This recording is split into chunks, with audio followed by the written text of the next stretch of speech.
एक आणि सर आपल्या सगळ्यांना जास्त कॉन्फिडन्स ते प्रोव्हायडर आहे, ऍक्च्युअल कन्झ्युमर आपण आहे. सरांना मी ऍक्च्युअली क्लास वर्ष झालं ही जर्नी बघण्यापेक्षा माझी जर्नी मी बघतो. सर जेव्हा मला टीचिंगला आलेले होते MSc ला, कारण त्यांनी मला MSc ला जवळपास 1.5 वर्ष त्यांनी मला टीच केलेलं आणि मग त्याच्यानंतर त्यांनी क्लास जेव्हा स्टार्ट केला मग आम्ही सगळे जॉईन झालो. असं सगळं होतं. माझ्याकडे बघून कोणी पण म्हणत ते आयुष्यात हरलेले माणसं तसे टाईपचे.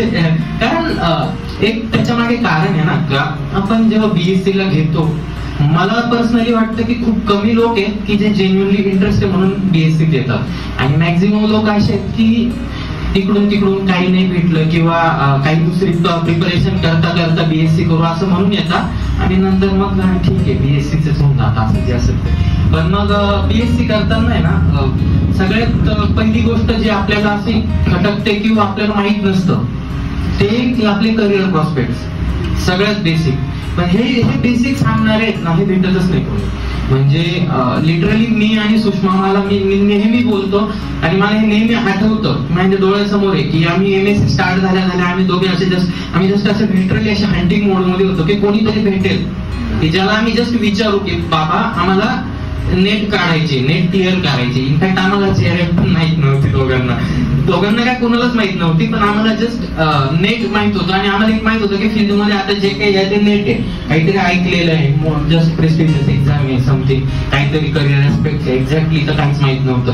पण मग आम्ही असे शोधत फिरायचो आणि मग नंतर काही महिन्यांनी सर आले. तर ती खरी जर्नी तिथून सगळ्यात मोठा फरक पडतो की जेव्हा आहे ना तुम्ही बघता समोर एखादा व्यक्ती आहे ज्यांनी गोष्टी केलेल्या आहेत, मग तुम्हाला टेम्पलेट मिळतो.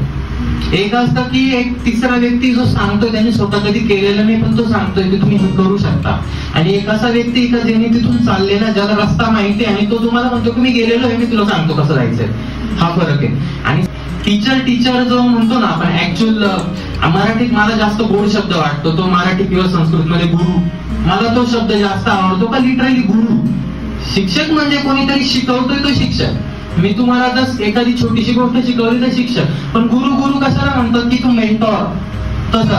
तर ते गुरु फिगर म्हणून ते लाईफ मध्ये आले, कारण तेव्हा काहीच नव्हतं ना. जेव्हा एकदम असं हरलेलं आपण शस्त्र टाकलेले तेव्हा कोणीतरी येतंय नाही ते बाहुबलीचा सीन नाही बघितलेला तुम्ही, शत्रू के सीने में दबा डालेगा कौन में कसं झालं. सरांना आहे लक्षात. आणि हे स्पेशल असतं, ही फिलिंग खूप स्पेशल असते की कोणीतरी एक प्रोफेसर तुमचे जे तुम्ही पण स्वतः रिस्पेक्ट करतात ते, अदरवाईज ठीक आहे, पण जे तुम्ही पण रिस्पेक्ट करता आणि समोरच्याला लक्षात आहे की तुमचे गोल काय, तुम्ही करणार काय, किंवा आणि तुमची लेवल काय हे तर त्यांना माहितीच असतं ऑफकोर्स. पण मग ते त्या हिशोबाने जेव्हा आपल्याला गायडन्स देतात ना ते खूप बेस्ट असतं. आणि ते एक्सपिरियन्स केल्यानंतर मला वाटतं की माझ्यात जो चेंज झाला ना, त्या चेंज नंतरचा आत्ताचा प्रथमेश मी बघतो ना तर मला वाटतं की खरंच लाईफ मध्ये बेस्ट चॉईस होती मी, कारण मला KTHM ला सुद्धा ऍडमिशन नव्हतं मिळत MSc. आपण एकतर सर म्हटले तसे कोविड बॅच, कोविडचे 4 वेव्ह येऊन गेल्या, एक 5वी वेव्ह आहे तिचे फक्त आपल्याला माहिती कारण ती मेंटल वेव्ह आहे, आपण सपोर्ट करतो त्याच्यात.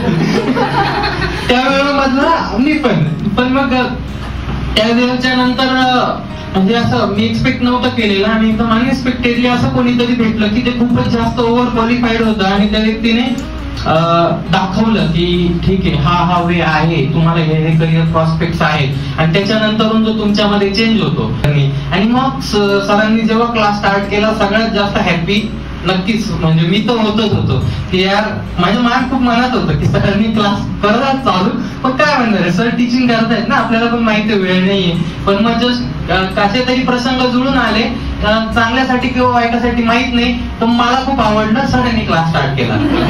आणि जी कन्सेप्च्युअल क्लिअरिटी ना जे म्हणतो ना की आपण नॉलेज गेन करतोय पण जे सॅटिस्फॅक्शन असतं ना, ते सॅटिस्फॅक्शन मला पहिल्यांदा जे फील झालं ना मला ते खूप आवडलं की आता वाटतं मला मी काहीतरी करतोय, इथे सॅटिस्फॅक्शन मिळत होतं.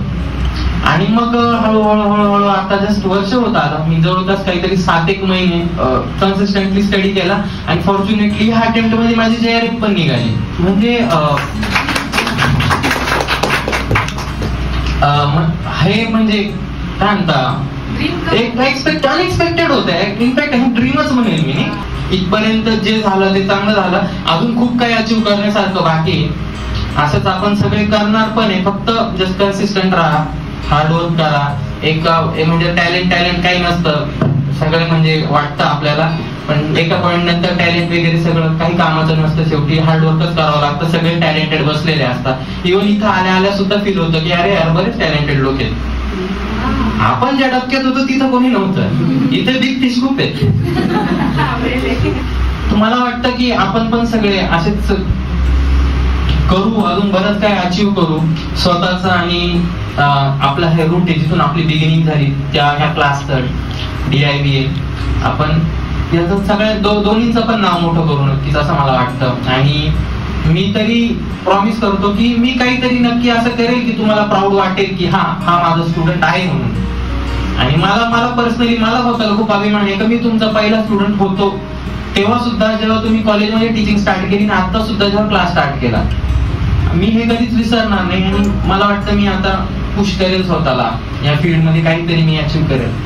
आणि तसंच आपण सगळे करू, तुम्ही सगळे करा हे मला माहिती आहे. फक्त जस्ट थांबू नका. आणि मला वाटतं स्वतःवरती जर खूपच जास्त ट्रस्ट उडाला, जे होतं आपण म्हणतो की नाही उडाला पाहिजे पण होतं, त्यावेळी लक्षात ठेवा की जास्त रिलायबल कोणीतरी आहे जे आपल्याला गाईड करणार आहे. आणि लिटरली ते त्यांच्या बाबतीत मला एक गोष्ट कन्फर्म माहिती आहे की ते ना तुम्हाला कधी खोटे आश्वासन नाही देत. म्हणजे जसं म्हणण्यासाठी नाही की अरे तू नाही तर कोण आहे, तूच आहे असं म्हणणारे असतात. पण मग आपल्याला पण माहित असतं. आता मला जर भूषण म्हटलं ना भावा अरे तुझ्याकडनं होतच आहे, मला माहिती आहे अरे भूषण माझ्याकडे तर कोणाला बोलणार आहे, तो मला बोलणार मी त्याला बोलणार, हेच तर आहे. जेव्हा ते बोलता ना ते खूप रेअरली बोलतात, ते नेहमी नाही बोलत, ते खूप रेअरली बोलतात. पण ते जेव्हा बोलता ना तेव्हा ते जेन्युइनली बोलतात. त्याच्यामुळे ना मला वाटतं की एक तो पण एक फायदा असतो की त्यांचे जे वर्ड्स आहेत ना ते खूप असे केअरफुली चॉईस करतात. हे प्रत्येकाचे रिसर्चर्सचे एक खूप मोठं फीचर असेल, हे खूप मोठा म्हणतात. त्याच्यासाठी पण खूप असं टफ लागतं लिटरली की सायंटिफिक रायटिंग वेगळी गोष्ट आहे. आता आपण काहीतरी रिसर्च प्रपोजल द्यायला घेतलं तर आपले तोंडाला फेस होतं लिटरली. पण मग ते लिहितात ना त्यांचं असं क्रिस्पी लिहिता, एक वर्डला मिनिंग असतो. तसं त्यांचं लिटरली बोलण्यात सुद्धा तसंच असतं की त्यांचं बोलणं नोटीस करा, एक वर्डला लिटरली असा प्रॉपर मिनिंग असतो. ते असं अनइंटेन्शनली कधी काही बोलत नाही, प्रत्येक गोष्ट अशी लिटरली काहीतरी डायरेक्ट करून बोलतात. कुठेतरी माहित असतं आपल्याला की पॉइंट आउट करून बोलतायत की हा हे असं असं आहे, एक्झॅक्टली माहित असतं. त्याच्यामुळे माझ्यासाठी ते मोटिवेशन खूप एक चांगलं होतं. तसं तुम्हाला पण काहीतरी असेल. जे आता पास आउट झालेले आहेत ते तर मला मी ओळखतो. आता तुम्ही पण जे नवीन पण बॅच आहेत त्यांनी सुद्धा तुम्ही आहे टच मध्ये, तुम्ही फायदा घ्या. तुमचं जे आता MSc चालू आहे त्याच्या आताच क्लिअर करा.